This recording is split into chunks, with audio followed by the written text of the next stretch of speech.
Assalamualaikum. My name is Anmol Fatma and my roll number is BP16532 and I am from 5th of morning. The topic which is assigned to me is entity immunoglobulin of human. The indications of an entity is suppression of immunization in Rho-D negative patients and for the treatment of immune thrombocytopenic purpura, that is ITP, and Rh-D positive patients.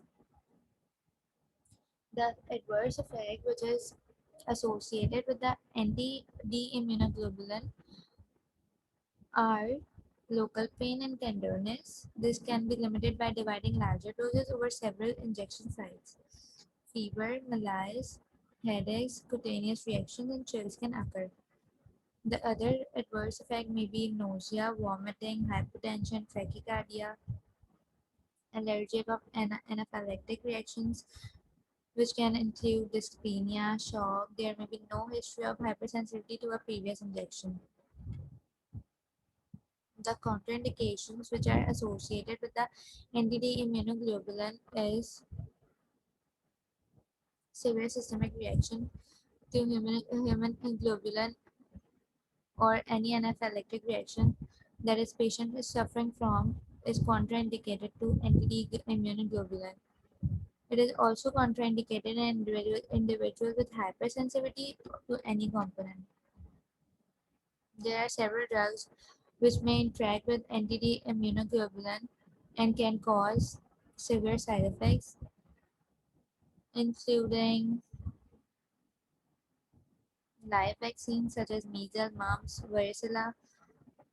The administration of these vaccines should generally be delayed until 12 weeks after the final dose of anti-immunoglobulin. If anti-immunoglobulin is administered within 14 days after administration of a live vaccine, the efficacy of the vaccination may be impaired.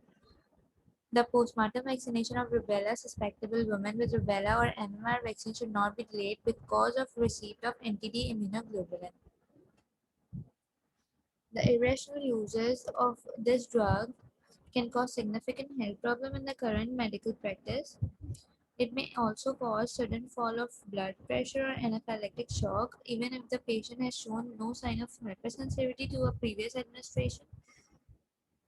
When anti-D immunoglobulins are administered by IM route, local pain and tenderness may be observed at the site of injection. There is no alternative available for this drug. The brands which are available for this drug are Rogam, manufacturer are Hakimson's Impex. It is a price 168 rupees. Another is Rogam UF and its manufacturer is AM Vaccines and Pharma. It is private and limited, and the uh, price of this vaccine is 5,000 rupees. And the other brand is Rofilec, and manufacturer is Hakimson's Impex again, and it is again of 360 rupees. There is no comparison of these drugs. Mostly people use Rogam UF or Rogam, and it is also recommended by physicians. The dosage of this drug can be 250 IU after sensitizing even in the first trimester of the pregnancy and 625 IU after sensitizing even beyond the first trimester. If the gestational age is not known with certainty and the possibility exists that the gestational age is 13 weeks or more, 625 IU should be given. In twin or multiple pregnancies in the first trimester, 625 IU should be given. The dose should be given as soon as possible and within 72 hours of the event. The case study which is associated with this drug can be a 76-year-old Rh positive male presented to the emergency department for generalized pain and was found to have low platelet count. The patient was in his usual state of health until 3 weeks prior to presentation when he developed unspecific low back pain and multiple joint pain, mainly on his right shoulder. After further questioning, patient admitted to have one episode of hematuria and epistaxis, which was self-limited. Patient denied hematuria, hypoptysis, gingival or GI bleeding. This patient has a past medical history of hypertension, diabetes mellitus type 2, chronic anemia, and thrombocytopenia. His past surgical history include left inguinal hernia, repaired 4 years ago. No significant family history or breathing disorders were reported.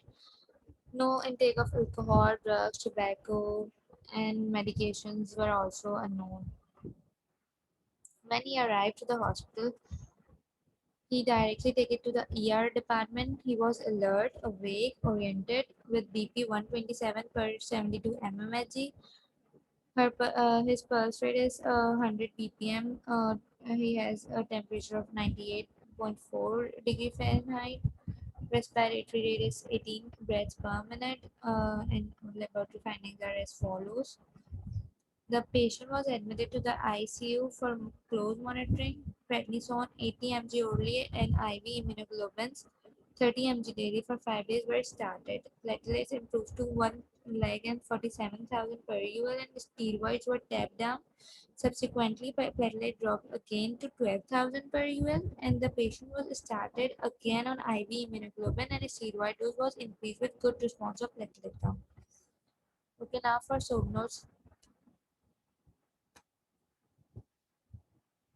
For Subnos, the gender is male, his age is 76 years old, and the chief complaint which he's come for is generalized pain with low platelet count, low back pain, joint pain, mainly right shoulder for 3 weeks. He's admitted for having one episode of hematuria and epilepsy.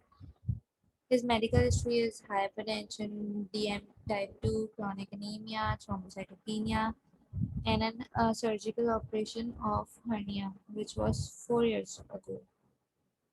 His vital is BP is 127.72 mmHg, pulse rate is 100 mbpm, temperature is 98.4 degree Fahrenheit, and respiratory rate is 18 beats per minute.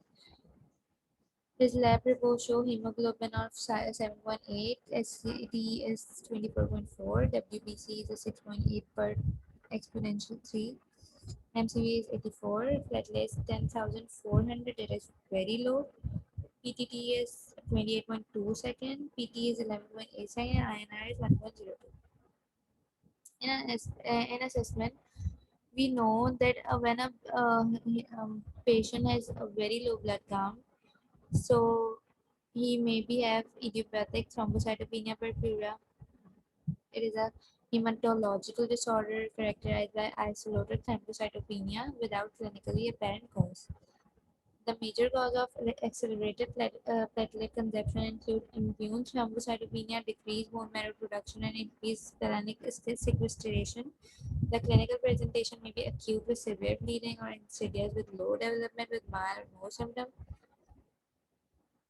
The initial lab tests are useful at first visit to predict future diagnosis, were erythrocyte count, leukocyte count, anti-glycoprotein, 2B, 2A, 3A antibodies, reticulated platelets, plasma thrombopoietin level. Treatment should be restricted to those patients with moderate or severe thrombocytopenia who are bleeding or at risk of bleeding.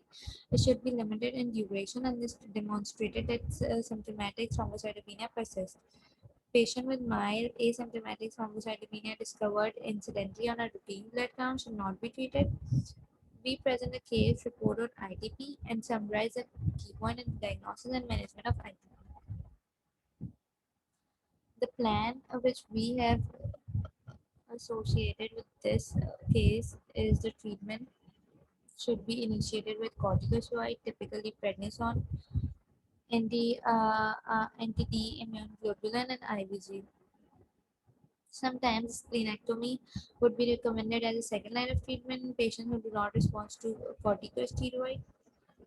The third line of treatment for patients who decline splenectomy would be rituximab or anti-D immunoglobulin, which is active only in patients with spleen. These agents can be useful in patients in whom splenectomy fails and who therefore require medical therapy. The major difficulties with patients, many of these third line therapies are modest response rates and frequently a low onset of action. An effect may not be evident for several months. In addition, bone marrow suppression and increased risk of infection complicate treatment with many of immunosuppressive agents. These are the references. from which I have taken the case study and indications, drug interactions, contraindications, and so on. Thank you so very much.